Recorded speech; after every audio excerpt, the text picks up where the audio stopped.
First entrepreneur नहीं है अपनी फैमिली में। मेरा बैकग्राउंड ही बिजनेस फैमिली से बिलोंग करता हूँ मैं। मेरे फादर ने अराउंड 1980s में ही बिजनेस स्टार्ट कर दिया था अपना एंटरटेनमेंट का।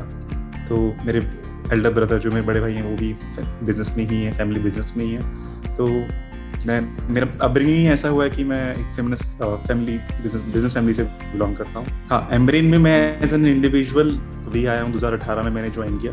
तो फर्स्ट कह सकते हैं मेरी फैमिली में जो इलेक्ट्रॉनिक्स का बिजनेस कर रहा है।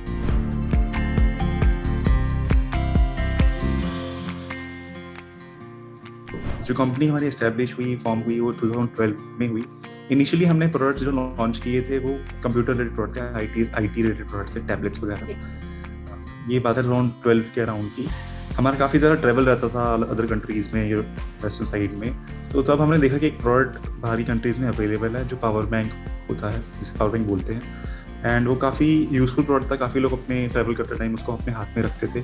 तो थोड़ा हमारी क्यूरियोसिटी हुई कि वो क्या है। हमने पता किया कि it's used to charge mobile phone. उस टाइम फॉर्चुनेटली इंडिया में भी काफ़ी अच्छा स्मार्टफोन का ग्रोथ हो रहा था। हर बंदे के हाथ में स्मार्टफोन था। डिजिटल पेनिट्रेशन बहुत अच्छा था, सभी लोग ऑनलाइन। तो हमने सोचा कि हम क्यों ना हम एक प्रोडक्ट लॉन्च करें इंडिया में। इनिशियली थोड़ा हुआ चैलेंज कि लोगों को समझाना कि ये प्रोडक्ट क्यों चाहिए उन्हें, उसे क्या रिक्वायरमेंट है, क्या है, कैसे यूज़ करें। बट हमारे यहाँ पे ऑफ कोर्स स्मार्टफोन इतना ज़्यादा ग्रो कर गया कि सबको समझने लगा कि हाँ, जब भी वो ट्रैवल कर रहे हैं या उनको कुछ भी पोर्टेबल चीज़ चाहिए तो एक power bank is a necessity product. तो अराउंड 2014 में हमने ये प्रोडक्ट लॉन्च किया। हम एक आप कह सकते हैं कि इंडिया के फर्स्ट ब्रांड थे। इनफैक्ट मुझे याद है कि हम मतलब जब हमने फ्लिपकार्ट या स्नैपडील में लॉन्च किया तब तो ये कैटेगरी भी एग्जिस्ट नहीं करती थी। उनके लिए बहुत स्ट्रेंज था कि कैसा प्रोडक्ट है, कोई क्यों खरीदेगा। बट इनिशियली डेज में ही बहुत ज़्यादा अच्छा रिस्पॉन्स मिला। और एम्ब्रेन ना फर्स्ट इंडियन ब्रांड है जिन्होंने पावर बैंक लॉन्च किया। तो इस वजह से हम मोबाइल एक्सेसरीज में आए।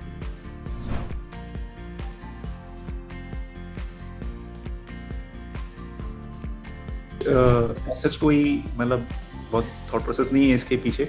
बट इसका इंस्पिरेशन है एक वर्ड हिंदी का, अंबर, मतलब हम बोलते हैं आसमान। तो हमारा यही फिलॉसफी था शुरू से कि even sky is not the limit. अब जितना चाहो अचीव उतना कर सकते हो लाइफ में। तो उससे एक इंस्पिरेशन लेके ये एम्ब्रेन रखा गया।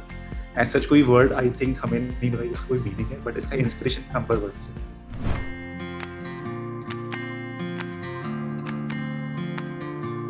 जैसे कि एक नॉर्मल ट्रेडिशनल बिजनेसमैन का रहता है कि इनिशियल डेज में of course self funded company है, आज तक भी हम बूटस्ट्रैप्ड हैं, कोई एक्सटर्नल फंडिंग नहीं है। तो फॉर्चुनेटली ये था जो हमारे फैमिली बिजनेस फैमिली से हम बिलोंग करते हैं तो वो समझते हैं कि इनिशियल डेज में कितना रिक्वायरमेंट रहता है फंड्स को चलाने, मतलब बिजनेस को सेटअप करने के लिए। तो भी अपने फैमिली ने सपोर्ट किया, कुछ फ्रेंड्स ने सपोर्ट किया एंड अपने पर्सनल फंडिंग से ही कंपनी स्टार्ट हुई। हाँ, ऑफ कोर्स इनिशियल स्टार्ट करने के लिए वो रिक्वायर्ड, ठीक है, वो चलता है। बट आफ्टर सम टाइम जैसे एक ट्रेडिशनल बिजनेस को बैंक्स का सपोर्ट चाहिए होता है, वैसे हमने भी like supported by our banks.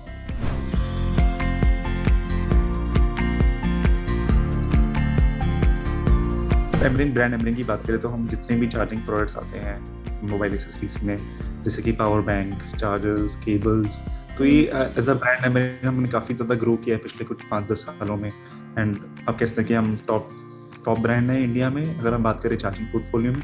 तो ये सब प्रोडक्ट हमारा कोर है ही। इसके अलावा अभी रिसेंटली में ही हमने मोबाइल एक्सेसरीज में और भी प्रोडक्ट्स हैं, जैसे कि personal audio products, true wireless ear neck bands, earbuds, ये सब प्रोडक्ट लॉन्च किया हमने। कोविड के टाइम पे हमने personal grooming products, for example hair trimmers, hair dryers, वो प्रोडक्ट लॉन्च किए। यही सभी प्रोडक्ट हम करते हैं। एंड रिसेंटली अभी हमने बहुत ही फिलहाल में अभी स्मार्ट वॉचेस लॉन्च करी हैं अपने ब्रांड में, तो around 2-3 months back. And response is good. Hopefully जैसा हमने ब्रांड को अपना स्ट्रॉन्ग बना रखा है चार्जिंग पोर्टफोलियो में, वही सेम हम स्टोरी रेप्लिकेट करेंगे अदर वर्टिकल्स।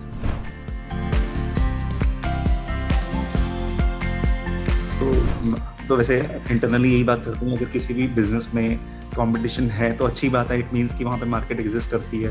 एंड जितना ज़्यादा कंपटीशन इट मीन्स कि उतनी बड़ी मार्केट है। तो बट ऑफ कोर्स इसको टैकल करने के लिए हमारे पास अपनी ही स्ट्रेंथ्स हैं।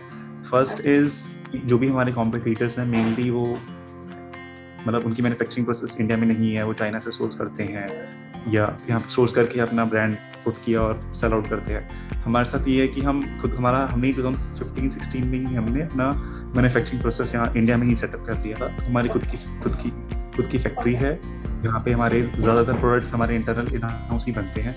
तो वो हमारा एक स्ट्रेंथ है कि हमारा पूरा कंट्रोल है प्रोडक्ट पे, क्वालिटी पे, प्राइसिंग में, क्योंकि इंडिया ही बहुत प्राइस सेंसिटिव मार्केट है, तो हमें प्राइस भी काफ़ी ज़्यादा मैटर करता है। तो सिंस हम खुद ही मैन्युफैक्चरर और हम खुद ही सेल कर रहे हैं एंड यूज़र को, तो कोई मिडल मैन नहीं है जो प्रॉफिट रख रहा है अपना, तो हमारे को प्राइसिंग एडवांटेज भी मिलता है। तो मैन्युफैक्चरिंग जो है वो हमारे को अभी तक काफ़ी ज़्यादा सपोर्ट किया। एंड कोविड के बाद तो काफ़ी लोग प्रेफर करते हैं इंडियन कंपनीज से बाय करना, तो वो हमारा एक हमारे लिए।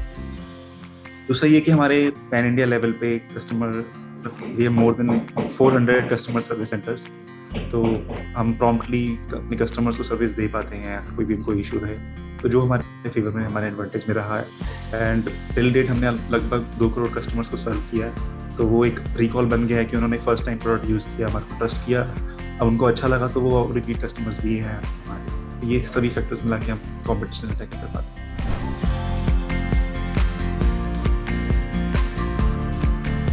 प्राइमरली हम एक ई-कॉमर्स से बने हुए ब्रांड है, तो ऑफ कोर्स हमारी वेबसाइट पे हमारे जो पार्टनर वेबसाइट्स जैसे फ्लिपकार्ट, अमेजॉन, स्नैपडील या कोई भी प्रोमिनेंट ई-कॉमर्स स्टोर है, वहाँ से आप हमारे प्रोडक्ट बाय कर सकते हैं। इसके अलावा हम ऑफलाइन मार्केट में हम जो भी मॉडर्न रिटेल स्टोर्स हैं जैसे डी-मार्ट हो गया, रिलायंस, क्रोमा, यहाँ पे हम अवेलेबल हैं। या फिर आप अपनी नज़दीकी मोबाइल, मतलब जो छोटे ऑपरेटर्स होते हैं मोबाइल जहाँ पे आप नॉर्मल रिचार्ज कराते हैं या अपना कोई प्रोडक्ट बाय करते हैं, हम वहाँ पे भी अवेलेबल हैं।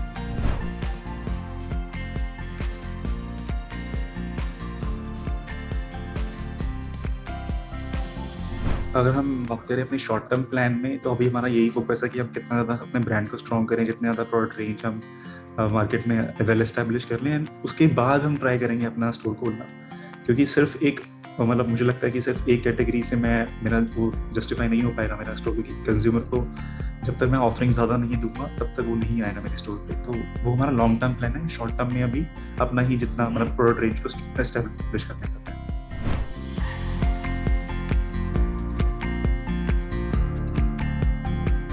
अभी तक जो भी हमारी हिस्ट्री, जैसे कि मैंने आपको बताया, अभी हम it's a personal bootstrap company, तो एक्सटर्नल फंडिंग इसमें नहीं है एंड वी आर प्रॉफिटेबल, तो हम ग्रो करके लाए हैं इसको ईयर टू ईयर। अभी भी हम ग्रोइंग फेज में हैं, बट हाँ हमें लगता है कि कंसिडरिंग द मार्केट, जैसा अभी कंपटीशन है या जो मार्केट में अपॉर्चुनिटी है D2C ब्रांड्स के लिए, हम अगर कोई अच्छा ऑप्शन मिलेगा we are open to it and will C.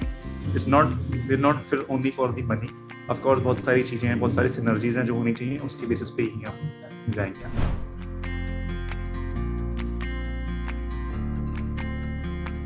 As a brand हमारा नेक्स्ट 5 years का ये टारगेट है कि उसको टॉप 3 मोबाइल एक्सेसरीज ब्रांड बनाए इंडिया में, जो हम ना कि सिर्फ इंडियन कंपनी से कम्पीट कर सकें बट ग्लोबल कंपनी से भी कम्पीट कर सके। हम कुछ हद तक कर रहे हैं ये, बट मैं चाहता हूँ कि सभी प्रोडक्ट रेंजेस में ये कर पाएँ। एंड हमने पिछले 10 सालों में 2 करोड़ कस्टमर्स को सर्व किया है। हमारा ये प्लान है कि नेक्स्ट ईयर्स में हम 2 करोड़ कस्टमर्स को।